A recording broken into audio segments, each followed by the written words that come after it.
College football is back, and we are looking at the ACC. Every team on the conference will play 10 games against ACC opponents, plus one additional non-conference game. As a result, one game that was scrapped, unfortunately, is Florida State's yearly rivalry game against the Florida Gators.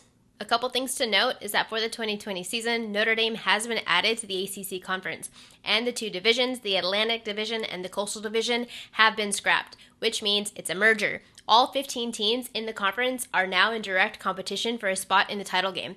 The two teams with the best in-conference win percentage will meet for the ACC title. Week 1 is set for September 12th with a full slate of 15 games. There's really just one question for the ACC. Is there any team that can contend with Trevor Lawrence and Clemson? They're a minus 375 favorite to win the ACC, with the newly added Fighting Irish at plus 500 and North Carolina at third at plus 1,000.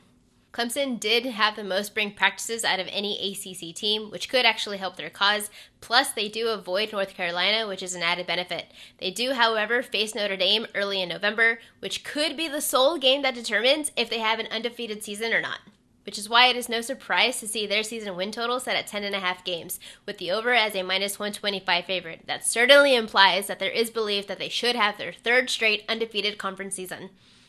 Notre Dame does have both Clemson and North Carolina on their schedule though, but here's why I'm not high on Notre Dame. Last year they were 36 in total offense, and this year they lose their top running back, top two receivers, and their top tight end. Quarterback Ian Book was competitive, and he does have at least all of his offensive line returning, but replacing 3 top offensive players during these times is just a tall ask.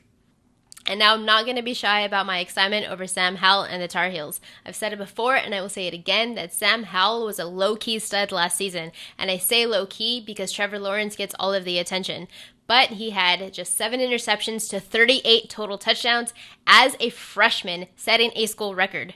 He may have had a breakout season, but that didn't necessarily translate to wins because UNC went 7-6 on the season, but they had 9 games decided by 7 points or less, including a 1-point loss to Clemson and a 2-point loss to Virginia Tech. They were a team that definitely were better than the record indicate. Sam will be throwing to the number 1 rated set of wide receivers. He has the number 2 rated set of running backs and one of the top offensive lines.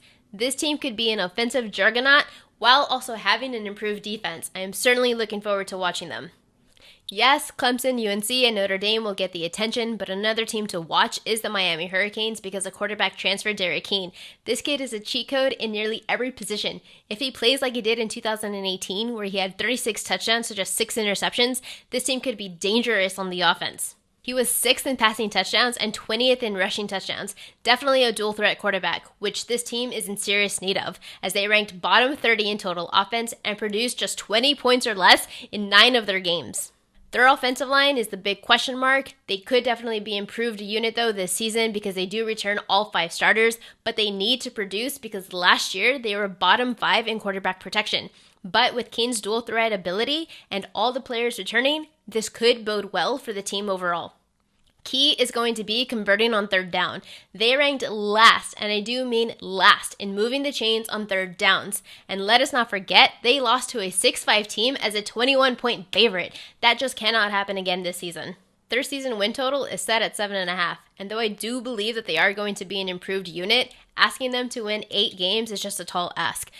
Another contender could be Virginia Tech, who returned 18 total starters, including 8 on the offense, including quarterback Hendon Hooker, and they do rank 5th on Phil Steele's experience chart.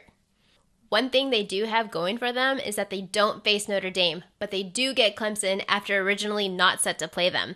Early games to watch, their Week 2 matchup against Virginia, followed by Duke, both of which they lost last year, with the big letdown being a 45-10 loss to Duke. My best guess, and perhaps my wish, is to see Clemson versus Mack Brown, Sam Howell, and the Tar Heels in the title game.